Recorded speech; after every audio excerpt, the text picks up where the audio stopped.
Hello, ನಮಸ್ತೆ. ನಾನು ಮೀಡಿಯಾಕ್ಕೆ ಬಂದಿದ್ದೀನಿ. ನಿಮ್ಮ ದೀಕ್ಷೆಯಲ್ಲಿ ಇದ್ದೀರಾ ನೀವು? ನಿಮ್ಮ ಅನುಭವಗಳನ್ನ ಸ್ವಲ್ಪ ನಮ್ಮ ಅರವಿಂದ್ ಅವ್ರ ಹತ್ರ ಮಾತಾಡಿ. ನಮಸ್ಕಾರ ಸರ್. ನಮಸ್ತೆ. ಬಹಳ ಸಂತೋಷ ಆಯ್ತು ನೋಡಿ. ನಾನು ಸ್ವದೇಶ್ ಮೀಡಿಯಾಗೆ ಮೊದಲನೇದಾಗಿ ಸ್ವದೇಶ್ ಮೀಡಿಯಾಗೆ ನಾನು ತುಂಬಾ ಕೃತಜ್ಞತೆಗಳನ್ನು ಸಲ್ಲಿಸ್ತೀನಿ. ನಿಮ್ಮ ವಿಡಿಯೋಗಳನ್ನ ನೋಡಿಕೊಂಡು ನಾನು ಗುರುಗಳನ್ನ ಭೇಟಿ ಮಾಡಕ್ ಸಾಧ್ಯ ಆಯ್ತು. ಹಾಗಾಗಿ ಮೊದಲನೇ ಕೃತಜ್ಞತೆ ನಿಮ್ಗೆ, ಆಮೇಲೆ ಎರಡನೇ ಕೃತಜ್ಞತೆ ನಮ್ಮ ನವೀನ್ ಗುರುಗಳಿಗೆ. ನಾನು ನವೆಂಬರ್ 7ನೇ ತಾರೀಕು ತಗೊಂಡೆ ಗುರುಗಳೇ ದೀಕ್ಷೆ. ಇದೇ ತಿಂಗಳು ನವೆಂಬರ್ 7ನೇ ತಾರೀಕು. ಏನು ಕೆಲವು ಪವಾಡಗಳು ಅಚ್ಚರಿಗಳು ನಡೀತು ಅಂದ್ರೆ, ಮೊದಲನೇ ದಿವಸ ನಾವು ದೇವ್ರಿಗೆ ಮನೆ ಪೂಜೆ ಇಟ್ಟ ಬೆಳಿಗ್ಗೆ ನೋಡಿದ್ರೆ ಪ್ರಸಾದ ಏನೇ ಸ್ವೀಟು, ಜೇನುತುಪ್ಪ, ಸಕ್ಕರೆ, ಬಾಳೆಹಣ್ಣು ಎಲ್ಲ ಇಟ್ಟರು ಒಂದು ಹಿಡ್ದನು ಹೋಗ್ತಾ ಇಲ್ಲ. ಅದೊಂದು ಗಮನಿಸಿದೆ. ನನಗೆ ಮಗಳಿದ್ದಾಳೆ, 3 ವರ್ಷದ ಮಗಳಿದ್ದಾಳೆ. ಅದು ಯಾವಾಗ್ಲೂ ರಾತ್ರಿ 2 ಗಂಟೆ 3 ಗಂಟೆ ಮಲಗ್ತಾ ಇದ್ದು. ನಮ್ಮ ಮನೆಯವ್ರಿಗೆ ತುಂಬಾ ಸ್ಟ್ರೆಸ್ ಆಗಿ ಡಿಪ್ರೆಷನ್ಗೆ ಹೋಗ್ಬಾರ್ದು ನಿದ್ದೆ ಬೆಳಿಗ್ಗೆ ಆದವರು ಮಲಗ್ತಾನೆ ಇಲ್ಲ. ಮಲಗಿದ್ರು ಒಂದ್ 2 ಗಂಟೆಗೆ ಎದ್ದು ಅಂತ ಹೇಳೋದು, ಮತ್ತೆ ಆಡಿಸಿ ಅವ್ರನ್ನ ಮಲಗಿಸ್ಬೇಕಿತ್ತು. ನಾನು ಮೊದಲನೇ ದಿನ ದೀಕ್ಷೆ ತಗೊಂಡ್ ಬಂದ್ಮೇಲೆ ಫೋಟೋ ಫ್ರೇಮ್ ಎಲ್ಲ ಹಾಕ್ಸ್ಬೇಕಿತ್ತು. ಲೇಟ್ ಆಯ್ತು ಪೂಜೆ ಮಾಡಕ್ಕೆ. ರಾತ್ರಿ 9 ರಿಂದ 10 ಮಾಡಿದೆ. 6 ರಿಂದ 10 ಗಂಟೆ ಒಳಗಡೆ ಮುಗಿಸ್ಬೇಕಿತ್ತು. 10 ರಿಂದ 10 ಮುಗಿಸಿದೆ. ಮೊದಲನೇ ದಿನ 1 ಗಂಟೆಗೆ ನಡೆಸಿದ ಪವಾಡ ಅಂದ್ರೆ, ನನ್ನ ಮಗಳು ಕ್ಲೀನ್ ಆಗಿ 10:30-11 ಗಂಟೆ ಮಲಗಿದ್ರು. ಅವತ್ತಿಂದ ಇವತ್ತಿನವರೆಗೂ, ಇವತ್ತು ಅಲೆ ಎಷ್ಟು 16 ದಿವಸ ಆಯ್ತು. ಇವತ್ತು 17ನೇ ದಿವಸ. ನನ್ನ ಮಗಳು ಕ್ಲೀನ್ ಆಗಿ ಮಲಗ್ತಾ ಇದ್ದಾಳೆ. ಅದರಿಂದ ನಮ್ಮ ಮನೆಯವರು ಕ್ಲೀನ್ ಆಗಿ ಮಲಗಿ ಅವ್ರ ಆರೋಗ್ಯ ಚೆನ್ನಾಗಿದೆ. ಬೆಳಿಗ್ಗೆ ಎದ್ದಾಗ ಎಷ್ಟು ಅಯ್ಯೋ ಅನ್ನೋರು ಅಂದ್ರೆ ಅದು ನೋಡಿದವ್ರಿಗೆ ಗೊತ್ತು. ಆಮೇಲೆ ಈ ನಾನು ರೆಕ್ರೂಟ್ಮೆಂಟ್ ಅಲ್ಲಿಂದ ನೈಟ್ ಶಿಫ್ಟ್ ಅವೆಲ್ಲ ಹೆಲ್ತ್ ಎಲ್ಲ ಅಪ್ಸೆಟ್ ಮಾಡ್ಕೊಂಡು ನಾನು ಸರಿಯಾಗಿ ಗಮನ ಹರಿಸಿಲ್ಲ. ಅದಾಗಿ ಈಗ ಗೊತ್ತಾಯ್ತು ಅನ್ಸುತ್ತೆ. ಸೊ 3 ದಿನ ಗುರುವಾರ ಶುರು ಮಾಡಿದ ಭಾನುವಾರ ಡಾಕ್ಟ್ರು ಚೆಕ್ ಮಾಡಿಸ್ಕೊಂಡ ತುಂಬಾ ಹೈ ಇತ್ತು. ರಿಪೋರ್ಟ್ ನ ಕಳಿಸ್ತೀನಿ. ಸೊ ಅಂದ್ರೆ ಅಲರ್ಟ್ ಮಾಡ್ತು, ನೀನ್ ಬಹಳ ಎಚ್ಚರಿಕೆಯಿಂದ ಇರಬೇಕು ನೀನ್ ಹೀಗೆ ಅಂತ. ಆಮೇಲೆ ನಾನು ಸಾಧನೆ ಶುರು ಮಾಡಿ 16ನೇ ತಾರೀಕು ಒಂದು ಮದುವೆ ಇತ್ತು. ಅಲ್ಲಿಗೆ 11ನೇ ದಿವಸ ನಾನು ಮದುವೆಗೆ ಹೋದಾಗ 12 ವರ್ಷದಿಂದ ನಮ್ಮ ನೆಂಟರು ಮಾತಾಡದಲ್ಲೇ ಇರೋರು. ಸೊ ಅವ್ರಾಗ ಅವ್ರು ಬಂದು ಮಾತಾಡ್ಸಿ, ಕಣ್ಣಲ್ಲಿ ನೀರ್ ಹಾಕಿ ಅಂತ ಅಷ್ಟು ಪ್ರೀತಿಯಿಂದ ಮಾತಾಡ್ಸಿ ಇದೆಲ್ಲ ಆಯ್ತು. ಸೊ ಎಲ್ಲೋ ಒಂದ್ ಕಡೆ ತಾಯಿ ನಮ್ಮ ಜೊತೆಲೆ ಇಲ್ಲಿ ಇದ್ಕೊಂಡು ಎಲ್ಲದನ್ನು ಅಲರ್ಟ್ ಮಾಡ್ತಾ ಇದೆ, ನೋಡ್ತಾ ಇದೆ. ಆರೋಗ್ಯದ ವಿಷಯದಲ್ಲಾಗ್ಲಿ ಎಚ್ಚರಿಕೆಯನ್ನ ಕೊಟ್ಕೊಂಡು, ಆಮೇಲೆ ಪ್ರೀತಿ ವಿಶ್ವಾಸಗಳನ್ನ ನೆಂಟರಷ್ಟು ಬಂಧುಗಳಿಗೆ ತಂದು ಕೊಟ್ಟು, ಆಮೇಲೆ ಮುಂಚೆ ನನಗೆ ತುಂಬಾ ಸ್ವಲ್ಪ ಸೋಂಬೇರಿತನ ಮತ್ತೆ ಒಂಥರ ಆಲಸ್ಯ ಆ ತರ ಆಯ್ತು. ಈಗ ತಾಯಿಯನ್ನ ಪೂಜೆ ಶುರು ಮಾಡಿದ್ಮೇಲೆ ನನಗೊಂದು ಕಾನ್ಸಂಟ್ರೇಷನ್, ಆಮೇಲೆ ಬೆಳಿಗ್ಗೆ ಎದ್ದ ತಕ್ಷಣ ನನ್ನನ್ನು ನಾನು ನೋಡ್ಕೊಳಕ್ಕೆ ಒಂದು ಖುಷಿ ಆಗುತ್ತೆ. ನಾವೊಂದು ಮುಂಚೆಗಿಂತ ನನಗೆ ಈ 15 ದಿವಸದಲ್ಲಿ ಒಂದು ತೇಜಸ್ಸು, ಒಂದು ಸಂತೋಷ, ಮನೇಲಿ ನೆಮ್ಮದಿ ಇದೆಲ್ಲ ಇದೆ. 48ನೇ ದಿನಕ್ಕೆ ತಾಯಿ ನನ್ನನ್ನು ಒಂದು ಒಳ್ಳೆ ರೀತಿ ಲ್ಯಾಂಡಿಂಗ್ ಮಾಡುತ್ತೆ ಮುಂದೆ ಭವಿಷ್ಯಕ್ಕೆ ಅಂತ ನನಗೆ ಒಂದು ಇಷ್ಟು ದಿನದಲ್ಲಿ ಅನುಭವ ಇದೆ ಸರ್. ನಾನು ವಿಪಶ್ಯನ ಜ್ಞಾನ, ವೇದಾದ್ರಿ ಅವರು ಮಾಡಿಸಿ ಒಂದು ಬ್ರಹ್ಮಜ್ಞಾನ, ಆಮೇಲೆ ಶ್ರೀವಿದ್ಯೆ ಇವೆಲ್ಲವನ್ನು ಮಾಡಿದವನು. ನನಗೆ ಸಾಧನೆ ಅಂತ ಅಂದಾಗ ತುಂಬಾ ಬಹಳ ಇಂಟ್ರೆಸ್ಟ್. ಯಾರು ಹೇಳ್ಕೊಡ್ತಾರೋ ಅವ್ರನ್ನ ಹೋಗಿ ಮೀಟ್ ಮಾಡ್ಬೇಕು, ಇವೆಲ್ಲ ತುಂಬಾ ಒಂದಿದು. ಈಗಿನ ಕಾಲದಲ್ಲಿ ಹೇಳ್ಕೊಡೋರು ತುಂಬಾ ಕಡಿಮೆ ಇರೋದ್ರಿಂದ ನಿಮ್ಮ ಸ್ವದೇಶ್ ಮೀಡಿಯಾ ತುಂಬಾ ಥ್ಯಾಂಕ್ಸ್ ಹೇಳ್ತೀನಿ. ಅವರಿಂದ ನಾನು ಆದಿತ್ಯ ನವೀನ್ ಗುರುಗಳನ್ನ ಭೇಟಿ ಮಾಡಕ್ಕಾಯ್ತು.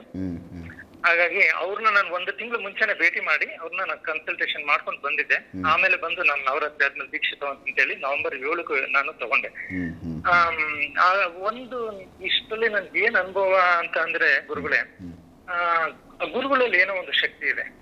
ಯಾಕೆಂದ್ರೆ ನಾವು ಎಷ್ಟೊಂದು ಸಾಧನೆಗಳನ್ನ ಹೇಳ್ದಂಗೆ ನಾನು ಮಾಡಿದ್ದೀನಿ ಕಳೆದ 20 ವರ್ಷದಿಂದ. ಅತ್ಯಂತ ಕಠಿಣವಾದ ಯಾವ್ದು 1 ಗಂಟೆಗೆ 2 ಗಂಟೆಗೆಲ್ಲ ಮಿರಾಕಲ್ ಆಗಲ್ಲ. ಅದಕ್ಕೆ ಅಂತ ಸಮಯ ಇರುತ್ತೆ. ಏನೋ 1 ತಿಂಗಳು 3 ತಿಂಗಳು 6 ತಿಂಗಳು ಏನೋ ಒಂದು ಟೈಮ್ ಇರುತ್ತೆ. ಆದ್ರೆ 1 ಗಂಟೆನಲ್ಲಿ 3 ವರ್ಷದಿಂದ ಸಾಲ್ವ್ ಆಗಿದ್ದ ಪ್ರಾಬ್ಲಮ್ 1 ಗಂಟೆಗೆ ಸಾಲ್ವ್ ಆಯ್ತು. ನನ್ ಮಗಳು ಚೆನ್ನಾಗಿ ಮಲಗ್ತಿದ್ದಾಳೆ ಅನ್ನೋದು ಒಂದು ದೊಡ್ಡ ಪವಾಡ ಆಯ್ತು. ಈ ಎಲ್ಲ ಅನುಭವ ನೋಡಿದ್ರೆ ದೇವಿ ನಮ್ಮ ಜೊತೆ ನಮ್ಮಲ್ಲಿ ಅಲೆ ಬಂದು ನೆಲೆಸ್ಬಿಟ್ಟಿದ್ದಾಳೆ, ನಮ್ಮನ್ನು ಕಾಪಾಡ್ತಾ ಇದ್ದಾಳೆ ಅಂತ ಒಂದು ಫೀಲಿಂಗ್ ಇದೆ. ಒಟ್ಟಿನಲ್ಲಿ ಗುರುಗಳಲ್ಲಿ ಒಂದು ಅದ್ಭುತ ಶಕ್ತಿ ಇದೆ. ಗುರುಗಳು ಅವ್ರು ಯಾರ ಹತ್ರನೂ ಅಷ್ಟು ಬೇರೆ ತರ ಸುಮ್ನೆ ನನ್ಗೆ ಆಗೊತ್ತು ಈಗೊತ್ತು ಅಂತ ಹೇಳ್ಕೊಳಲ್ಲ. ಎಷ್ಟು ಬೇಕೋ ಅಷ್ಟು ಸೂಕ್ಷ್ಮವಾಗಿರ್ತಾರೆ. ಅವರ ಒಂದು ದೊಡ್ಡ ಸಾಧನೆ ಇದೆ ಅಂತ ನನ್ಗೆ ಅನುಭವ ಆಗ್ತಾ ಇದೆ. ಹಾಗಾಗಿ ನಿಮ್ಮ ಸ್ವದೇಶ್ ಮಡಿಯಿಂದ ಬಹಳಷ್ಟು ಜನಗಳಿಗೆ ತುಂಬಾ ಒಳ್ಳೇದಾಗಿದೆ. ನೀವು ಒಂದು ಒಳ್ಳೆ ಕಾರ್ಯ ಮಾಡ್ತಾ ಇದ್ದೀರಾ. ಇವತ್ತು ನೀವು ನನ್ನ ಲೈಫ್ ನಾನು ಇನ್ನೂ ಎಷ್ಟೋ ವರ್ಷ ಇನ್ನೂ ನಳ್ಬೇಕಾಗಿತ್ತು. ಇಲ್ಲ, ಒಳ್ಳೇದು. ಎಲ್ಲ ಒಂದು ಟೈಮ್ ಬರಬೇಕಿತ್ತು, ಬಂದೈತೆ. ನೀವು ಅದನ್ನು ಕಲಿಬೇಕು ಅನ್ನೋ ಆಸಕ್ತಿ ನಿಮಗೂ ಬಂತು, ಕಲ್ತಿದ್ದೀರಾ. ಬಟ್ ನಿಮ್ಮ ಮನೆಯಲ್ಲಿ ಈ ಒಂದು ವಿದ್ಯೆ ನೀವು ಕಲ್ತ ಮೇಲೆ, ನೀವು ಒಂದು ಜಪ ತಪ ಮನೆಯಲ್ಲಿ ಶುರು ಆದಮೇಲೆ ಮನೆಯಲ್ಲಿರೋ ಸಮಸ್ಯೆ ಅರಿತಾ ಇದೆ. ಸೊ ಇದು ತುಂಬಾ ಒಂದು ಬೆನಿಫಿಟ್ಸ್ ನಿಮಗೆ ಸಿಗ್ತಾ ಇರೋದು ತಾಯಿ ಮುಖಾಂತರ. ಅದಾಗಲಿ ಇನ್ನೂ ಕಂಟಿನ್ಯೂ ಮಾಡ್ಕೊತ ಹೋಗಿ. ಇನ್ನೂ ಜಪ ಕಂಟಿನ್ಯೂ ಇದೆಯಲ್ಲ ನಿಮ್ಮದು?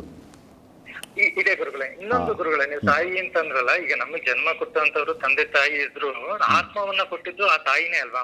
ತಂದೆ ತಾಯಿ ಸೇರಿ ಬರೀ ಶರೀರ ಕೊಡ್ಬೋದು, ಆತ್ಮವನ್ನ ತಾಯಿನೇ ತಾನೇ ಕೊಡೋದು. ಹಾಗಾಗಿ ಪ್ರತಿಯೊಂದು ಮನೇಲೂ ತಾಯಿಯನ್ನ ಪೂಜೆ ಮಾಡ್ಲೇಬೇಕು, ಸಂತೋಷವಾಗಿರ್ಬೇಕು, ನೆಮ್ಮದಿಯಿಂದ. ನಾವು ಸೋರ್ಸ್ ಎಲ್ಲಿಂದ ಬಂದಲ್ಲಿ ಕನೆಕ್ಟ್ ಆಗ್ಲೇಬೇಕು.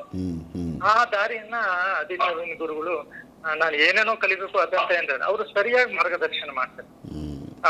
ನಾವ್ ಯಾವ್ದೋ ರಾಂಗ್ ವೇ ನಲ್ಲಿ ಏನೋ ಒಂದು ಕೇಳಿದ್ರೆ ಇಲ್ಲ ಅದು ಬೇಡ, ಈಗ ಫಸ್ಟ್ ಈಗ ಮಾಡಿ ಅಂತ ಒಂದು ಒಳ್ಳೆ ರೀತಿ ಗೈಡೆನ್ಸ್ ಅನ್ನ ಕೊಡ್ತಾರೆ. ಅವ್ರು ಬರೀ ವಿದ್ಯೆ ಹೇಳ್ಕೊಡೋದು ಅಂತಲ್ಲ, ನಮ್ಮನ್ನ ಕರೆಕ್ಟ್ ದಾರಿನಲ್ಲಿ ಒಂದು ಒಳ್ಳೆ ದಾರಿಗೆ ಕರ್ಕೊಂಡು ಹೋಗಂಗೆ ಗೈಡ್ ಮಾಡ್ತಾರೆ.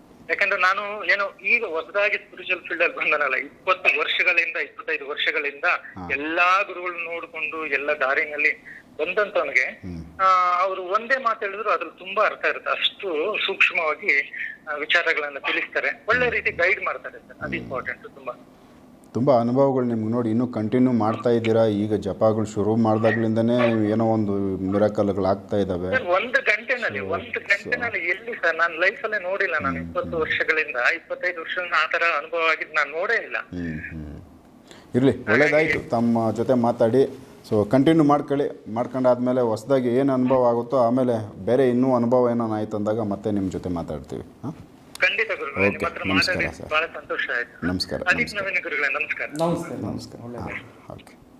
ಸೊ ಒಂದು ಒಳ್ಳೆ ಅನುಭವಗಳು ಆಗ್ತಾ ಇನ್ನೊಂದಿದೆ, ತಗೊಂಡ್ಬಿಡೋಣ. ಯಾಕಂದರೆ ನನ್ನ ಹತ್ರ ತಗೊಂಡಿದ್ದಂಥವ್ರು 1-2 ಜನ ಮಾತಾಡ್ಸ್ಬೋಣ. ಇಲ್ಲಾಂದರೆ ಸೊ ನಮ್ಮ ವಿದ್ಯೆ ಕೊಟ್ಟಿದ್ದಕ್ಕೂ ಅದೊಂದು ಇದು ಅನ್ಸಲ್ಲ. ಮಾತಾಡ್ಬೋಣ. ನಮಸ್ಕಾರ ಸರ್. ನಮಸ್ತೆ ಸರ್, ಹೇಗಿದ್ದೀರಿ? ಚೆನ್ನಾಗಿದ್ದೀವಿ. ನೀವು ನಿಮ್ಮ ಪರಿಚಯ ಮಾಡಿಕೊಡಿ ನಮ್ಮ ವೀಕ್ಷಕರಿಗೆ. ನಮ್ದು ಉತ್ತರ ಕನ್ನಡ ಜಿಲ್ಲೆ ಹೊನ್ನಾವರ ತಾಲೂಕು ಬರ್ತದೆ. ಸ್ಮಶಾನಗಳ ದೇವಸ್ಥಾನ ಅರ್ಚಕರು ಸರ್. ಅರ್ಚಕರು ದೇವಸ್ಥಾನ ನಿಮ್ದು ಸ್ವಂತ ದೇವಸ್ಥಾನನಾ? ಸ್ವಂತ ದೇವಸ್ಥಾನ ಉಂಟು ಸರ್. ನಮ್ದು ಸ್ಮಶಾನಗಳ ದೇವಸ್ಥಾನ ಇದೆ. ಯಾವ ದೇವರು? ಸ್ಮಶಾನ ಕಾಳಿ ಅಂತ ಹೇಳಿ. ಸ್ಮಶಾನ ಕಾಳಿ. ಓಕೆ. ಒಳ್ಳೆ ಅಂದ್ರೆ ತುಂಬಾ ಸ್ಟ್ರಾಂಗ್ ಇರೋ ದೇವರನ್ನೇ ನೀವು ಪೂಜೆ ಮಾಡ್ತಾ ಇದ್ದೀರಾ. ಖಂಡಿತ ಸರ್. ಅದು ನಾವು ಮಾಡಿದ್ದನ್ನು ಚೆಂದಾಗಿ ಆ ತಾಯಿಯ ಪ್ರೇರಣೆ ಅದು. ನಮ್ದು ಪುನಃ ಪ್ರತಿಷ್ಠಾಪನೆ ಬಂದ್ಬಿಟ್ಟು ಒಂದು 6 ವರ್ಷ ಆಯ್ತು ಸರ್ ಪ್ರತಿಷ್ಠಾಪನೆ ಮಾಡಿ.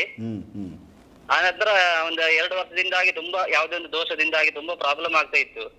ಆ ಸಮಸ್ಯೆ ಪರಿಹಾರಕ್ಕೋಸ್ಕರವಾಗಿ ಸಾಕಷ್ಟು ಪೂಜೆ ಅದು ಎಲ್ಲವೂ ಕೂಡ ಮಾಡಿದ್ದೇವೆ. ಏನೇ ಮಾಡಿದ್ರು ಕೂಡ ಆಗಿ ಅದು ಪರಿಹಾರ ಆಗ್ತಿಲ್ಲ ಆಗಿತ್ತು. ನಿಮ್ಮ ಮುಖಾಂತರವಾಗಿ ನಮ್ಮ ಗುರುಗಳನ್ನ ನಮ್ಗೆ ಒಂದು ಪರಿಚಯ ಮಾಡಿಕೊಟ್ಟಿದ್ರಿ. ನಿಮ್ಗೆ ತುಂಬಾ ದೊಡ್ಡ ಧನ್ಯವಾದಗಳನ್ನ ಹೇಳ್ಬೇಕು. ನಮ್ಗೇನು ಹೇಳೋದಿಲ್ಲ, ಅವರು ಮಾಡ್ತಾ ಇರೋದು ಅವ್ರಿಗೆ ಇಲ್ಲ. ನಿಮ್ಮ ಪಾತ್ರ ತುಂಬಾ ದೊಡ್ಡದು. ಇವತ್ತಿಗೆ ನಾವಾದ ಒಂದು ಒಳ್ಳೇದನ್ನ ಕಾಣ್ತಿದ್ದೀವಿ. ನಮ್ದೊಂದು ದೇವಸ್ಥಾನ ಒಂದು ಇಂಪ್ರೂವ್ಮೆಂಟ್ ಆಗ್ತಿದೆ ಅಂತ ಆದ್ರೆ ಅದಕ್ಕೂ ನಿಮ್ಮ ದೊಡ್ಡ ಪಾತ್ರ ಇದೆ. ಅದಕ್ಕೆ ನೀವು ಪರಿಚಯ ಮಾಡೋದ್ರಿಂದಾಗಿ ಗುರುಗಳನ್ನ ನಾವು ಭೇಟಿ ಮಾಡಿದ್ದಾಯ್ತು. ದೈವದ ಕನೆಕ್ಷನ್ ಇದು, ದೈವದ್ದೇ ಎಲ್ಲ ಕನೆಕ್ಷನ್ ಅನ್ಕೊಂಬಿಡೋಣ. ಈಗ ನಿಮ್ಮ ಅನುಭವಕ್ಕೆ ಏನೆಲ್ಲ ಬಂತು, ದೀಕ್ಷೆ ತಗೊಂಡಾದ್ಮೇಲೆ ನೀವು ಸ್ವಂತ ಏನ್ ನಿಮ್ಗೆ ಇದಾಗ್ತಾ ಇದೆ, ಬದಲಾವಣೆ ಕಾಣಿಸ್ತಾ ಇದೆ? ಬದಲಾವಣೆ ಅಂತ ಹೇಳಿದ್ರೆ ನಾನು ದೀಪಾವಳಿಯ ನಂತರ ಮಾರನೇ ದಿನ ನಾವು ಅಲ್ಲಿ ಗುರುಗಳಲ್ಲೇ ಹೋಗಿ ದೀಕ್ಷೆ ಪಡೆದಾಯ್ತು. ಗುರುಗಳ ಹತ್ರ ಹೇಳಿದಾಯ್ತು. ಫಸ್ಟ್ ನಾನು ಹೇಳಿದ್ದೆ ಸರ್, ನಮ್ಮ ಈ ರೀತಿ ಪ್ರಾಬ್ಲಮ್ ಆಗ್ತುಂಟು, ನೀನೇನು ಮಾಡೋದು ಬೇಡ, ಅದು ಇದು ಬೇರೆ ಹತ್ರ ಕೆಲಸ ಮಾಡೋದಕ್ಕಿಂತ ಹೆಚ್ಚಾಗಿ ನೀನು ದೀಕ್ಷೆಯನ್ನು ಪಡೆ, ನೀನು ಒಳ್ಳೇದಾಗು, ನೀನು ಇನ್ನೊಬ್ರು ಕಷ್ಟ ವಿದ್ಯೆಗಳನ್ನ ಕಲಿ ನೀನು ಅಂತ ಅವರ ಒಂದು ಮಾರ್ಗದರ್ಶನ ಕೊಟ್ಟು ಅದು ಸತ್ಯ ಅನಿಸ್ತು ನಿಜವಾಗ್ಲು. ಆನಂತರ ಹೋಗಿ ದೀಪಾವಳಿಗೆ ಮಾರನೇ ದಿನ ಹೋಗಿ ನಾನು ದೀಕ್ಷೆ ಪಡೆದು ಬಂದೆ. ದೀಕ್ಷೆ ಪಡೆದು ಬಂದ ನಂತರ ದೇವಸ್ಥಾನದಲ್ಲಿ ತುಂಬಾ ಒಂದು ಇಂಪ್ರೂವ್ಮೆಂಟ್, ದಿನನಿತ್ಯನೂ ಕೂಡ ಕಾರ್ಯಕ್ರಮ ಮಾಡ್ತಾ ಇದ್ದೀನಿ. ಇವಾಗ ತುಂಬಾ ಹೆಮ್ಮೆ ಅನಿಸ್ತಾ ಇದೆ. ದೀಕ್ಷೆ ಪಡೆದ ನಂತರ ಏನೋ ಒಂದು ಬದಲಾವಣೆ, ನನ್ನೆಲ್ಲ ಬದಲಾವಣೆಗಳು ಮತ್ತೆ ಆ ಒಂದು ಕ್ಷೇತ್ರದಲ್ಲಿ ಬದಲಾವಣೆಗಳಾಗುತ್ತಾ ಉಂಟು. ಇಂತ ಒಂದು ದೊಡ್ಡ ಮಟ್ಟದ ಒಂದು ಶಕ್ತಿಗಳನ್ನ ದೀಕ್ಷೆ ಮುಖಾಂತರ ನಮಗೆಲ್ಲರೂ ಕೊಟ್ಟಿದ್ದಾರೆ. ಅದಕ್ಕೆ ಬೆಲೆ ಕಟ್ಟಲಿಕ್ಕೆ ಆಗುದಿಲ್ಲ ಅಂತ ಒಂದು ಅನುಭವಗಳು. ಮತ್ತೆ ನಿಮ್ ಕಾರ್ಯಕ್ರಮದಲ್ಲೂ ಕೂಡ ಆಗಿ ಒಬ್ಬರು ದೀಕ್ಷೆ ಪಡೆದವರು ಒಂದು ಇರುವೆ ವಿಚಾರಗಳನ್ನು ಹೇಳಿದ್ರು ಅವರು. ಆದ್ರೆ ವಿಚಾರಗಳು ಚಿಕ್ಕದಾದ್ರೂ ಕೂಡ ಅದರಲ್ಲಿ ಮಹತ್ವಗಳು ಆಳವಾಗಿ ನೋಡಿದ್ರೆ ಅದರಲ್ಲಿ ಮಹತ್ವಗಳು ಉಂಟು. ನನ್ನ ಜೀವನದಲ್ಲಿ ನಾನು ಅದನ್ನ ನೋಡಿದ್ದೀನಿ. ನಾನು ಪ್ರತಿನಿತ್ಯ ದೇವರಿಗೆ ಪಂಚಾಮೃತ ಮಾಡಿದವಾಗ ನಾನು ಡೈಲಿ ಪಂಚಾಮೃತ ದೇವರಿಗೆ ಅಭಿಷೇಕ ಮಾಡ್ತಿದ್ದೀನಿ. ಅಲ್ಲಿ ದೀಕ್ಷೆ ಪಡೆದ ನಂತರ ಪಂಚಾಮೃತ ಮಾಡಿದವಾಗ ಇರುವೆ ಒಂದು ಚೂರು ಅಲ್ಲಿ ಹತ್ರನೇಲೂ ಸುಳಿಯುವುದಿಲ್ಲ. ಅದು ನನಗೆ ದೊಡ್ಡ ಪವಾಡ ಅಂತ ಅನ್ಸ್ಬಿಡ್ತದೆ. ಅಂದ್ರೆ ನಾರ್ಮಲ್ ಆಗಿ ಇಟ್ಟಾಗ ಇರುವೆಗಳು ಸಿಹಿ ಕಂಡ್ರೆ ಹೋಗಿ ಮುತ್ಕೊಂತವೆ. ಬಟ್ ಖಂಡಿತ ಇಲ್ಲಿ ಇಲ್ಲ. ನಾನು ನಮ್ಮ ದೇವರಿಗೆ ಸ್ಮಶಾನಗಳ ದೇವರಿಗೆ ಅಭಿಷೇಕ ಮಾಡುವ ಪಂಚಾಮೃತ ಮಾಡಿದ ತಕ್ಷಣನೇ ಇರುವೆ ಮುಚ್ಚಿಕೊಳ್ತಿತ್ತು. ಯಾವತ್ತು ನಾನು ಅಲ್ಲಿಂದ ಬಂದು ಅದನ್ನ ಫೋಟೋನಲ್ಲಿ ಇಟ್ಟು ಅವ್ರು ಏನೇನು ಹೇಳಿದ್ರ ಕ್ರಮ ಮಾಡಿದ್ರು, ಆವತ್ತಿನಿಂದ ಇವತ್ತಿನ ತನಕ ಕೂಡ ಒಂದು ಚೂರು ಆ ಕಡೆ ಈ ಕಡೆ ಎಲ್ಲೂ ಬಂದಿಲ್ಲ. ಸೊ ಅಲ್ಲಿ ಏನೋ ಒಂದು ಪವಾಡ ಆಯಿತು, ಇಲ್ಲ ಏನೋ ಒಂದು ಶಕ್ತಿ ಅಲ್ಲಿ ಇದೆ ಅಂತ ಕಾಣಿಸ್ತದೆ. ಅದರಲ್ಲೇ ನಾವು ಅವ್ರು ಹೇಳ್ತಾ ಇದ್ರು, ನೀವು ಅನುಭವಿಸಿ ಅದ್ರದ್ದು ನೋಡಿ ನೀವು ಹೆಂಗೆ ಅಂತ ಹೇಳಿ. ನಿಜವಾಗ್ಲೂ ಸತ್ಯ ವಿಚಾರಗಳದು. ಬೆಲೆ ಕಟ್ಟುವಕ್ಕಾಗದಿರುವಂತದ್ದು ಗುರುಗಳು ಕೊಟ್ಟಿದ್ದಾರೆ. ನಮ್ಮ ಗುರುಗಳು ಅಂತ ಹೆಮ್ಮೆಯಿಂದ ನಾನು ಹೇಳ್ಕೊಳ್ಳಿಕ್ಕೆ ಇಷ್ಟಪಡ್ತೀನಿ ಸರ್. ಸೂಪರ್, ಒಳ್ಳೇದಾಯ್ತು. ಆಮೇಲೆ ಇನ್ನೂ ಕಂಟಿನ್ಯೂ ಇದೆಯಲ್ಲ ನಿಮ್ದು? ಮನಸ್ಥಿತಿಯಿಂದಾಗಿ ಏನ್ ಸರ್ ಇನ್ನು ಕಂಟಿನ್ಯೂ ನಡೀತಾ ಇದೆಯಲ್ಲ ಜಪ ನಿಮ್ದು? ಹೌದೌದು ಸರ್, ಈಗ 20 ದಿವಸ ಆಯ್ತು ಇವತ್ತಿಗೆ. ಇನ್ನೂ ನಡೀತಾ ಇದೆ. ಹೌದು, 20 ದಿವಸದಲ್ಲಿ ಒಂದು 1/4% ಬದಲಾವಣೆ ಆಗಿದೆ. ಸ್ಟಾರ್ಟಿಂಗ್ ನಲ್ಲಿ ಎಲ್ಲ ಒಂದು ರೀತಿಯಲ್ಲಿ ಮೊಳಕೆಯನ್ನು ಬಿತ್ತಿದ್ದಾರೆ, ಇನ್ನು ದೊಡ್ಡ ಹೆಮ್ಮರವಾಗಿ ಬೆಳೆಯುವುದುಂಟು. ಸ್ಟಾರ್ಟಿಂಗ್ ನಲ್ಲಿ ಅಷ್ಟು ಪವರ್ ಇದೆ, ಇನ್ನೂ ಕೂಡ ಸಿದ್ಧಿ ಆಗಿಲ್ಲ. ಸಿದ್ಧಿ ಆಗುವ ಮೊದಲ ಮುಂಚಿತವಾಗಿ ಪವಾಡಗಳನ್ನು ಮಾಡ್ತಾ ಉಂಟು ಆ ತಾಯಿ. ಸಿದ್ಧಿ ಆದ ನಂತರ ಸಿದ್ಧರಿಂದ ನಿಂತದ್ದನ್ನು ಮಾಡಿಸಿದ್ದಾರೆ. ಇನ್ನು ಗುರುಗಳಲ್ಲಿ ಎಂತ ಒಂದು ಶಕ್ತಿಗಳು ಇರಬಹುದು ಅಂತ ನಾವು ಅನುಭವ ಪಡ್ಕೊಳ್ಬೇಕು. Super super. ಇಲ್ಲ, ತುಂಬ ಒಂದು ದೇವಸ್ಥಾನ, ಅದು ಮಶಾನ ಕಾಳಿದು ಆರಾಧನೆ ಮಾಡ್ತಾ ಇದ್ದಾರೆ. ನಿಮ್ಮಲ್ಲಿ ಒಂದು ಸಾಧನೆಗಳು ಬೇಕು ನಿಮಗೆ. ನಿಮ್ಮ ಒಂದು ದೇವಸ್ಥಾನಕ್ಕೆ ಬರೋ ಭಕ್ತರಿಗಾಗ್ಬೋದು, ನಿಮ್ಮ ಹತ್ರ ಸಮಸ್ಯೆಗಳು ಹೇಳ್ಕೊಂಡು ಬರೋ ಸಾಕಷ್ಟು ಜನಗಳಿಗೆ ಅದು ನಿಮ್ಮ ಹತ್ರ ಶಕ್ತಿ ಇದ್ದಾಗ ಅವ್ರಿಗೆ ನೀವೇನೋ ಒಂದು ಹೆಲ್ಪ್ ಮಾಡೋಕ್ಕೆ ಸಾಧ್ಯ. ಸೊ ಅದು ನಿಮ್ಮ ಭಾಗದಲ್ಲಿ ಬರೋ ಜನಕ್ಕೆ ಅಲ್ಲೇನೋ ಒಂದು ಒಳ್ಳೇದಾಗುತ್ತೆ ನಿಮ್ಮ ಹತ್ರ ವಿದ್ಯೆ ಚೆನ್ನಾಗಿ ನೀವು ಸಾಧನೆ ಮಾಡ್ಕೊಂಡಾಗ. ಖಂಡಿತ ಖಂಡಿತ ಗುರುಗಳು. ನಮ್ಮ ಗುರುಗಳು ತುಂಬಾ ಎಲ್ಲಾ ವಿಚಾರದಲ್ಲೂ ಕೂಡ ನಿಷ್ಕಲ್ಮತೆಯಿಂದಾಗಿ ನೀವು ಕಲಿಯಿರಿ, ನಾವು ಕಲಿಸ್ತೀವಿ ಅನ್ನುವಂಥದ್ದನ್ನ ನಮಗೆ ಅದನ್ನ ಒಂದು ಮಾರ್ಗದರ್ಶನ ಕೊಟ್ಟಿದ್ದಾರೆ. ಅವರ ಮಾರ್ಗದರ್ಶನದಿಂದಾಗಿ ನಾವು ಮಾಡ್ತಾ ಇದ್ದೀವಿ. ಮತ್ತೆ ನಮ್ಗಲ್ಲಿ ಬಂದವಾಗ ಏನೋ ಕೊಟ್ಟಿಲ್ಲ, ಏನೋ ಪವಾಡ ಆಗ್ತದಂತ ಆದ್ರೆ ನಮ್ಮ ಹತ್ರ ನಮಗೇನೋ ಯಂತ್ರನೋ ಅಥವಾ ಬೇರೆ ಏನೋ ಒಂದು ವಸ್ತು ಕೊಟ್ಟಿದ್ದಾರೆ ಅದರಿಂದ ಆಗ್ತದಂತ ಹೇಳ್ಕೊಳ್ಳಿಕ್ಕೆ ನಮಗೆ ಕೊಟ್ಟಿದ್ದಂತಾದ್ರೆ ದೀಕ್ಷೆ, ಮಂತ್ರ ದೀಕ್ಷೆಯನ್ನು ಕೊಟ್ಟಿದ್ದಾರೆ. ಶಿಷ್ಯರಿಂದ ಇಂಥ ಪವಾಡಗಳನ್ನ ಮಾಡಿಸ್ತಾ ಇದ್ದಾರೆ ಗುರುಗಳು. ನಿಜವಾಗ್ಲೂ ಹೇಳ್ಬೇಕಿದ್ರೆ ತುಂಬಾ ಹೆಮ್ಮೆ ಅನಿಸ್ತದೆ. ಅಂದ್ರೆ ಪ್ರಾಕ್ಟಿಕಲ್ ಆಗಿ ನಿಮ್ಗೆ ಅನುಭವಕ್ಕೆ, ಸ್ವಂತಕ್ಕೆ ಅನುಭವಕ್ಕೆ ಆಗೋ ತರದ್ದು ಕೆಲವೊಂದು ಘಟನೆಗಳಾಗ್ತವೆ. ಖಂಡಿತ ಖಂಡಿತ ಖಂಡಿತ. ನೀವು ಮಾಡಿ, ನೀವು ಅದನ್ನ ಅನುಭವಿಸಿ. ಪ್ರತಿಯೊಂದು ನಿಮ್ಮ ಮೀಡಿಯಾದಲ್ಲಿ ಏನು ಹೇಳ್ತಿದ್ದಾರೋ ಅದು ಹಿಂದುಗಡೆನೂ ಕೂಡ ಸತ್ಯ, ಮುಂದೆ ಹೆಂಗಿದೆಯೋ ಹಿಂದುಗಡೆನೂ ಸತ್ಯನೇ ಸರ್. ಅದು ಸಂಪೂರ್ಣ ಮಾಡ್ಕೊಳ್ಳಿ. ಏನು ಹೇಳ್ತಿದ್ದಾರೆ ನಿಮ್ದು ಇನ್ನು 48 ದಿನದ್ದು ಸಾಧನೆ ಏನೈತೆ ಅದು ಮುಗಿಸ್ಕೊಂಡು, ಸೊ ಆಮೇಲೆ ಏನೆಲ್ಲ ಬೇರೆ ಅನುಭವಗಳು ಸಿದ್ಧಿ ಆದಮೇಲೆ ಆಗ್ತವೆ ಅವುಗಳನ್ನ ಆಮೇಲೆ ನಮಗೆ ತಿಳಿಸಿ ಅವುಗಳನ್ನ ನಾವು ನಮ್ಮ ವೀಕ್ಷಕರ ಮುಂದೆ ತಿಳಿಸೋ ಪ್ರಯತ್ನ ಮಾಡ್ತೀವಿ.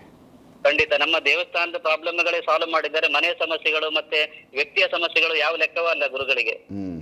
ದೀಕ್ಷೆ ಪಡೆಯಲಿ, ನಮ್ಮಂತನೇ ದೀಕ್ಷೆ ಪಡೆಯಲಿ. ಎಷ್ಟೋ ಜನ ಸಮಸ್ಯೆದಲ್ಲಿದ್ದಾರೆ, ಅವರು ಕೂಡ ಅದರ ಅನುಭವ ಪಡೆಯಲಿ. ಒಂದು ದೇವಸ್ಥಾನದ ಸಮಸ್ಯೆಯನ್ನ ಮೀರಿಸುವುದಕ್ಕೆ ಅಷ್ಟು ಸುಲಭದ ಮಾತಲ್ಲ ಸರ್, ನಿಮ್ಗೂ ಗೊತ್ತಿರ್ಬೋದು. ಹೌದೌದು. ಏನ್ ಸಮಸ್ಯೆ ಆಗಿತ್ತು ಅಲ್ಲಿ? ಅದು ಬೇರೆ ಕೆಲವೊಂದು ಶತ್ರುಗಳಿಂದ ಕೆಲವು ಪ್ರಯೋಗಗಳನ್ನು ಮಾಡಿದ್ರು. ಅದರಿಂದ ನಾವು ಸಾಕಷ್ಟು ಅಘೋರಾಸ್ತ್ರ ಹೋಮ ಮತ್ತೆ ಪ್ರತಿಂಗಿರ ಎಲ್ಲ ಹೋಮ ಕೂಡ ಮಾಡಿಸಿದ್ದಾನೆ, ಏನು ಪ್ರಯೋಜನ ಆಗಿಲ್ಲ. ಆದ್ರೆ ಈಗ ಪವಾಡಗಳು ಆಗ್ತಾ ಇದ್ದಂತ ಆದ್ಮೇಲೆ ಅದು ಗುರುಗಳ ಒಂದು ದೊಡ್ಡದೊಂದು ಅದಕ್ಕೆ ಒಂದು ಪವಾಡಗಳನ್ನ ಸೃಷ್ಟಿ ಮಾಡಿದ್ದಾರೆ ಅವರು. ನಡೀಲಿ, ಎಲ್ಲ ಒಳ್ಳೇದಾಗ್ಲಿ. ಎಲ್ಲ ಒಳ್ಳೇದಾದ್ಮೇಲೆ ಮತ್ತೆ ನಿಮ್ಮನ್ನು ಮಾತಾಡಿಸ್ತೀನಿ. ಖಂಡಿತ ಖಂಡಿತ ಖಂಡಿತ. ತುಂಬಾ ಧನ್ಯವಾದಗಳು ನಿಮ್ಗೆ, ತುಂಬಾ ತುಂಬಾ ಧನ್ಯವಾದಗಳನ್ನ ಹೇಳಲಿಕ್ಕೆ ಇಷ್ಟಪಡ್ತೀನಿ. ನನಗೆ ದೀಕ್ಷೆ ಪಡೆಯಬೇಕು ಈ ಒಂದು ವಿಚಾರ ನನ್ನಲ್ಲಿತ್ತು, ದೀಕ್ಷೆಯನ್ನು ಪಡೆಯಬೇಕು ಅಂತ. ಆದ್ರೆ ತುಂಬಾ ಗುರುಗಳ ಹುಡುಕಾಟದಲ್ಲಿದ್ದೆ, ಯಾವ್ದು ನಾನು ಸೆಟ್ ಆಗಿಲ್ಲ. ಇದ್ರ 2-3 ಕಡೆ ನಾನು ವಿಚಾರಿಸಿದೆ, ಆದ್ರೆ ಎಲ್ಲೋ ಒಂದು ರೀತಿಯಲ್ಲಿ ಅದು ಆಗುದಿಲ್ಲ ಅಂತ ವಿಚಾರಗಳು ಬಂತು. ಅವಾಗ ನಿಮ್ದು ಈ ಕಾರ್ಯಕ್ರಮ ನೋಡಿದಾಗ ನಾನು ಗುರುಗಳಿಗೆ ತಿಂಗಳ ಹಿಂದೆನೆ ನಾನು ಮಾತಾಡಿದ್ದೆ. ಅವಾಗ ಬನ್ನಿ, ನೀವು ಬಂದು ಅದ್ ಮಾಡ್ಕೊಂಡು ಹೋಗಿ ಅಂತ ಹೇಳಿದ್ರು. ಆದ್ರೆ ನಾನು ಆರ್ಥಿಕ ಸಮಸ್ಯೆಯಿಂದಾಗಿ ಆಗಿಲ್ಲ. ಆದ್ರೆ ಅದಕ್ಕೊಂದು ಟೈಮ್ ಕೂಡ ಬಂತು, ಹೋಗಿ ಬಂದಂತ ತುಂಬಾ ಒಳ್ಳೇದಾಗ್ತಾ ಉಂಟು ಸರ್. ಸೊ ಯಾರಾದ್ರೂ ಬೇರೆಯವರು ದೀಕ್ಷೆ ನಾವು ತಗೋಬೇಕು ಅನ್ನೋರ್ಗೆ ನೀವೀಗ ಧೈರ್ಯವಾಗಿ ಹೇಳ್ಬೋದು ಇವ್ರ ಹತ್ರ ಹೋಗಿ ಅಂತ. ಖಂಡಿತ ಖಂಡಿತ. ನಾನು ಧೈರ್ಯವಾಗಿ ಹೇಳ್ತೀನಿ, ತಕೊಂಡು ಅನುಭವಿಸಿ. ನಮ್ಮ ಅನುಭವಕ್ಕೆ ಬಂದಿದೆ. ನಾನು ಸ್ಮಶಾನ ಕಾಳಿ ಆರಾಧಕನು. ನಾನು ಹೆಮ್ಮಿಂದ ಹೇಳ್ಕೊಳ್ತೀನಿ, ನಮ್ಮ ದೇವಸ್ಥಾನದಲ್ಲಿ ಇರುವಂತ ಸಮಸ್ಯೆಗಳನ್ನ ಅವರು ಕೊಟ್ಟಿರುವಂತ ದೀಕ್ಷೆಯ ಒಂದು ಮಹತ್ವದಿಂದಾಗಿ ಬದಲಾವಣೆ ಆಗ್ತಾ ಉಂಟಂತೆ. ತುಂಬಾ ಒಳ್ಳೇದಾಯ್ತು ಸರ್ ನಿಮ್ಮ ಈ ಮಾತು. ಖಂಡಿತ ಒಳ್ಳೇದಾಯ್ತು ಸರ್. ನಮಸ್ಕಾರ ಸರ್. ಗುರುಗಳಿಗೂ ನನ್ನ ರಾಷ್ಟ್ರಾಂಗ ನಮಸ್ಕಾರ ಹೇಳ್ಬೇಕು. ನಮಸ್ತೆ ಗುರುಗಳೇ, ನಿಮ್ಮ ಆಶೀರ್ವಾದ ಸದಾ ಇರಲಿ. ಒಳ್ಳೇದಾಗ್ಲಿ, ಸದಾ ಇರುತ್ತೆ. ಒಳ್ಳೇದಾಗ್ಲಿ. ಖಂಡಿತ ಖಂಡಿತ ಗುರುಗಳೇ. ಓಕೆ ಸರ್, ಬಾಯ್. ಸೊ ಇವೆಲ್ಲ ಒಂದಷ್ಟು ಪ್ರಾಕ್ಟಿಕಲ್ ಆಗಿ ಅವ್ರಿಗೆ ಆಗ್ತಾರ. ಚಿಕ್ಕ ವಯಸ್ಸಿನ ಹುಡುಗ, 18 ವರ್ಷದ ಹುಡುಗ, ದೇವಸ್ಥಾನ ಮೈಯಲ್ಲಿ ಮಹಾಲಕ್ಷ್ಮಿ ಬರ್ತಾ ಇದೆ, ಮಂಡ್ಯದ ಹುಡುಗ. ಅವನೊಂದು ಜಸ್ಟ್ ಒಂದು ಬಿಟ್ಟು ಒಂದಿಷ್ಟು ಕೇಳ್ಕೊಬೋಣ. ಆದರೆ ಆತನಿಗೆ ಏನೋ ಪ್ರಯೋಗದಿಂದ ದೇವಿದು ವಾಗ್ದಾನ ಇತ್ತಂತೆ, ಜನಗಳು ಬರೋದೇ ನಿಲ್ಸ್ಬಿಟ್ರಂತೆ. ಜನ ಮನೆ ಖಾಲಿ, ಬರೀ ಪೂಜೆ ನಡೀತಿದೆ, ಏನು ಬರ್ತಾ ಇಲ್ಲ. ನಂತರ ದೀಕ್ಷೆ ತಗೊಂಡು ನಾಳೆ ಹುಣ್ಣಿಮೆ, ಇವತ್ತಿನ ದಿವಸ ಬಂದು ತಗೊಂಡೋದ ಮಾನೇ ದಿವಸ ಹುಣ್ಣಿಮೆ ದಿವಸ ಮನೇಲಿ ಕಾಲಿಡಕ್ಕೆ ಜಾಗ ಇದೆ ಅಂತ ಅಷ್ಟು ಜನ ತುಂಬೋದು. ಹೌದಾ? ಅಂದ್ರೆ ಚಿಕ್ಕ ಹುಡುಗ ಮಾತು ಸ್ವಲ್ಪ ಇದಾಗಿರ್ಬೋದು, ಅಂದ್ರೆ ಒಂದು 18 ವರ್ಷದ ಹುಡುಗ, ಓಕೆ, ಒಂದೆರಡು ಮಾತು ಹತ್ತು ಕೇಳ್ಕೊ ಮಾತಾಡ. ನಮಸ್ಕಾರ ಭರತ್ ಅವರೇ. ಸೊ ಆರಾಮಿದ್ದೀರಾ? ಅಣ್ಣ ಆರಾಮಾಗಿದ್ದೀವಿ. ಸೊ ಏನಾಯ್ತು, ಯಾವ ಥರ ನಿಮ್ಮ ಅನುಭವ? ಹುಣ್ಣಿಮೆ ಗುರುವಾರ ದಿವಸ, ಶುಕ್ರವಾರ ದಿವಸ ಹುಣ್ಣಿಮೆ ಇತ್ತು. ಗುರುವಾರ ದಿವಸ ತಗೊಂಡೋದೆ ದೀಕ್ಷೆಣ ಅವ್ರ ಹತ್ರ ಬಂದ್ಬಿಟ್ಟು. ಅವರು ದೀಕ್ಷೆ ಕೊಟ್ಟಾದ್ಮೇಲೆ ಒಂದೇ ಬದಲಾವಣೆ ತುಂಬಾ ಕಾಣ್ತು ಅಣ್ಣ. ಏನಾಯ್ತು? ನನಗೆ ಲಕ್ಷ್ಮೀ ದೇವಿ ಆಹ್ವಾನ ಆಗ್ತಾರೆ, ಜನ ಯಾರು ಬರ್ತಿರ್ಲಿಲ್ಲ. ಆದ್ರೂ ಶುಕ್ರವಾರ ದಿವಸ ನಾಳೆ ನನ್ನ ಪೂಜೆ ಕೂತಿದ್ದ ಸಲ ನನ್ನ ಮನೇಲಿ ಜನನೇ ಇಲ್ಲದೆ ಇರೋರು ಆಟೋಮೆಟಿಕ್ಲಿ ನನ್ನ ಮನೇಲಿ ಕಾಲಿ ಹೊಡಿತಿದ್ರು, ಮನೆ ತುಂಬೋದ್ರು ಅಣ್ಣ. Super super. ಎಷ್ಟು ವರ್ಷದಿಂದ ಈ ಥರ ತಾಯಿ ಮೈ ಮೇಲೆ ಬರ್ತಾ ಇರೋದು? ನನಗೆ ಅಣ್ಣ ರೀಸೆಂಟ್ ಆಗಿ ಈಗ 6 ತಿಂಗಳಿಂದ ಅಣ್ಣ. 6 ತಿಂಗಳಿಂದ ತಾಯಿ ಮೈ ಮೇಲೆ ಬರ್ತಾವ್ರೆ. ಹೌದು. ಇದಕ್ಕೆ ಮೊದಲು ನಿಮ್ಮ ಕುಟುಂಬದಲ್ಲಿ ಯಾರಿಗಾದ್ರೂ ಬರೋರಾ ಮೈ ತುಂಬಾರ ಹಿಂಗೆ? ಹೌದು ಅಣ್ಣ, ಬರೋರು ಈಗಲೂ ಕೂಡ ಮಾಡ್ತಾ ಇದಾರೆ ನಮ್ಮ ಅತ್ತೆ. ಅವ್ರು ಬೆಂಗಳೂರಲ್ಲಿ ಅವ್ರೆ, ನಾವು ಇಲ್ಲಿ ಊರಲ್ಲಿ ಇಟ್ಕೊಂಡು ನಾವು ಮೂಲ ಸ್ಥಳ ಇದೇ ಆಗಿರೋದ್ರಿಂದ ಇಲ್ಲೇ ಮಾಡ್ತೀವಿ. ಮಂಡ್ಯ. ಸೊ ಇವಾಗ ದೇವಸ್ಥಾನ ಏನಿಲ್ಲ, ನಾರ್ಮಲ್ ಮನೆ ನಿಮ್ದು, ಮನೆಯಲ್ಲೇನೆ ಮೈ ತುಂಬ್ತಾ ಇರೋದು? ಹೌದು ಅಣ್ಣ. ಈಗ ರೀಸೆಂಟ್ ಆಗಿ 6 ತಿಂಗಳಿಂದ ನಾವು ಮಾಡಕ್ಕೆ ಶುರು ಮಾಡಿ 6 ತಿಂಗಳು ತುಂಬಾ ಬದಲಾವಣೆಗಳು ಆಗಿದೆ ಅಣ್ಣ. ಪ್ರತಿ ದಿವಸನೂ ಆಗ್ತಾನೆ ಇದೆ. ಒಳ್ಳೇದಾಯ್ತು. 48 ದಿವಸ ಆದ್ಮೇಲೆ ಅದು ಸಿದ್ಧಿ ಆಗುತ್ತೆ ಅಂತ ಹೇಳಿದ್ದಾರೆ. ಆ ಸಿದ್ಧಿ ಆದ್ಮೇಲೆ ಇನ್ನೂ ಅನುಭವಗಳು ತುಂಬಾ ಆಗುತ್ತೆ ಅಂತ ನನ್ನ ನಂಬಿಕೆ ಇದೆ. ಆಗ್ಲಿ ಅಂತ ಕೇಳ್ಕೊತೀನಿ. ಈಗ ಎಷ್ಟು ದಿನ ಆಯ್ತು ನೀವು ಶುರು ಮಾಡಿ? ಶುಕ್ರವಾರ 8 ದಿವಸ 10 ದಿವಸ ಆಗಿರ್ಬೋದು ಅಣ್ಣ. 10 ದಿವಸದಲ್ಲೇನೆ ಬದಲಾವಣೆ ಕಾಣಿಸ್ತಾ ಇದೆ. ತುಂಬಾ ಬದಲಾವಣೆಗಳು ಆಗಿದೆ. ಒಂದೇ ದಿವಸದಲ್ಲಿ ಬದಲಾವಣೆ ಕಾಣ್ತು ಅಂತಂದ್ರೆ ಪ್ರತಿ ದಿವಸನೂ ಬದಲಾವಣೆಗಳು ಆಗ್ತಾನೆ ಇದೆ. ಸೂಪರ್, ಒಳ್ಳೇದಾಯ್ತು. ಸಂಪೂರ್ಣವಾಗಿ ಇದನ್ನ ಕಂಪ್ಲೀಟ್ ಮಾಡ್ಕೊಳ್ಳಿ. ಅಷ್ಟ ಮುಗಿದ್ಮೇಲೆ ಇನ್ನೂ ಬೇರೆ ಬದಲಾವಣೆಗಳು ನಿಮ್ಮಲ್ಲಿ ಕಾಣಿಸ್ದಾಗ ಒಂದು ನಮಗೆ ಆ ಗಮನಕ್ಕೆ ತೊಗೊಂಬರ್ರಿ. ನಾವು ಅದನ್ನು ನಮ್ಮ ವೀಕ್ಷಕರ ಮುಂದೆ ತೋರಿಸ್ತೀವಿ. ಮತ್ತು ಇಲ್ಲಿ ನೀವು ಫೋಟೋಗೆ ಪೂಜೆ ಮಾಡ್ತಾ ಇರೋದಾ ಲಕ್ಷ್ಮೀ ತಾಯಿಗೆ? ಫೋಟೋ ಮತ್ತೆ ತಿರ್ಗಾ ಕಳಸ ಇಟ್ಟು ಪೂಜೆ ಮಾಡ್ತೀವಿ. ಈಗ ಮೈ ಮೇಲೆ ಅಮ್ಮ ಬಂದಾಗ, ಹಲೋ ನೆಟ್ವರ್ಕ್ ಇದು ಹೌದು, ನೆಟ್ವರ್ಕ್ ಸ್ವಲ್ಪ ಇಲ್ಲ, ನೆಟ್ವರ್ಕ್ ಕಟ್ ಆಗಿದೆ. ಸೊ ಇವ್ರದ್ದು ಸಂಪೂರ್ಣ ಆದಮೇಲೆ ಮಾತಾಡ್ಸೋಣ. ಇವತ್ತು ಕಂಪ್ಲೀಟ್ ಆಗಲಿ, ಇನ್ನು 10 ದಿವಸ ಏನೋ ಹೇಳ್ತಾವ್ರೆ. ಅದು ಮುಗಿದ ಮೇಲೆ ಮತ್ತೆ ಫೈನಲ್ ಇನ್ನೊಂದು ಸರಿ ಅವ್ರನ್ನ ಮಾತಾಡ್ಸೋಣ. ಸೊ ಒಂದೇ ದಿನಕ್ಕೆ ಬದಲಾವಣೆ. ಹೌದು, ಒಂದು ದಿನ ಬದಲಾವಣೆನೇ ಅದನ್ನ ಇದು ಮಾಡಿ ಎಕ್ಸೆಪ್ಟ್ ಮಾಡೋಕ್ಕಾಗ್ದಂಗೆ ಆಯಿತು. ಮನೇಲಿ ಕಾಲಿಡಕ್ಕೆ ಜನ ಇಲ್ಲ, ಕಾಲಿಡಕ್ಕೆ ಜಾಗ ಇಲ್ದಂಗೆ ಆಗಾಯಿತು.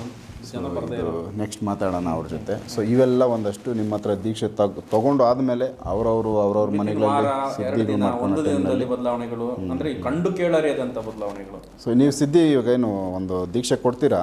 ದೀಕ್ಷೆ ಕೊಡ್ಬೇಕಾದ್ರೆ ಎಲ್ಲಾದರೂ ನದಿಗಳ ಹತ್ರ ಕರ್ಕೊಂಡೋಗಿ ಕೊಡೋದಾ ಇಲ್ಲ ಮನೆಯಲ್ಲೇ ಕೊಡೋದಾ? ಕೊಡ್ತೀನಿ. ನನ್ನ ಮನೆಯಲ್ಲಿ ಮೂಲ ಕಾವೇರಿ ಉಗಮದ ಭಾಗಮಂಡಲದಲ್ಲಿ ನಮ್ಮ ತಾಯಿ ಕಾವೇರಿ ಉಗಮ ಆಗೋ ಜಾಗದಿಂದ ತೀರ್ಥನ ತಂದು ನಾನು ಮನೆ ಇಟ್ಕೊಂಡಿದ್ದೀನಿ.